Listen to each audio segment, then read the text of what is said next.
Warahmatullahi wabarakatuh.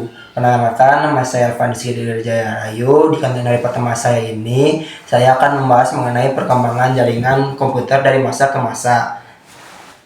Pada tahun 1950-an sampai 1960-an, komputer masih berupa mesin besar yang disebut dengan mainframe. Komputer hanya bisa diakses melalui terminal dan belum ada jaringan yang luas. Kemudian di tahun 1969, lahirlah ARPANET, jaringan pertama yang diciptakan oleh Departemen Pertahanan Amerika Serikat. ARPANET menghubungkan 4 universitas di Amerika, dan inilah yang menjadi cikal bakal internet. Masuk pada tahun 1970-an hingga 1980-an, perkembangan jaringan semakin jelas. Di masa ini ada 3 hal yang penting. Pertama, email berhasil dikirim pada tahun 1971. Yang kedua, ditemukannya jaringan lokal atau LAN. Dan yang ketiga, munculnya protokol TCP atau IP yang kemudian menjadi standar komunikasi internet hingga saat ini. Pada tahun 1990-an, internet mulai diperkenalkan ke masyarakat umum.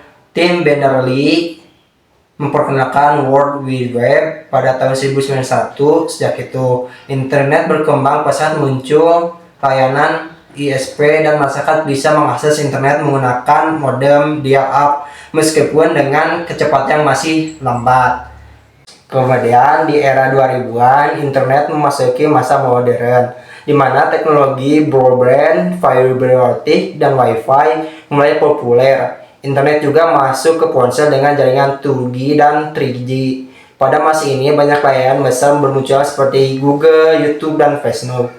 Lanjut pada tahun 2010-an, hadir jaringan 4G yang membuat internet semakin cepat, dan khususnya di smartphone.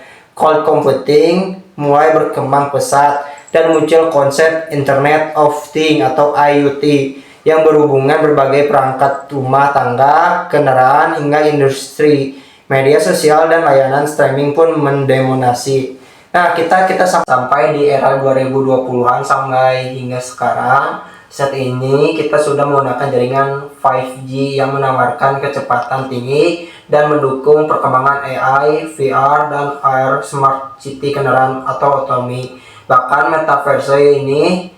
Selain itu, internet juga semakin mudah dijangkau berkat satelit orbit rendah seperti Starlink, dan diperkirakan pada 2030-an kita akan memasuki era 6G dengan kecepatan jauh lebih tinggi dan teknologi yang lebih semakin cerdas. Itu saja mungkin dari saya. Semoga ilmunya bermanfaat. Wassalamualaikum warahmatullahi wabarakatuh.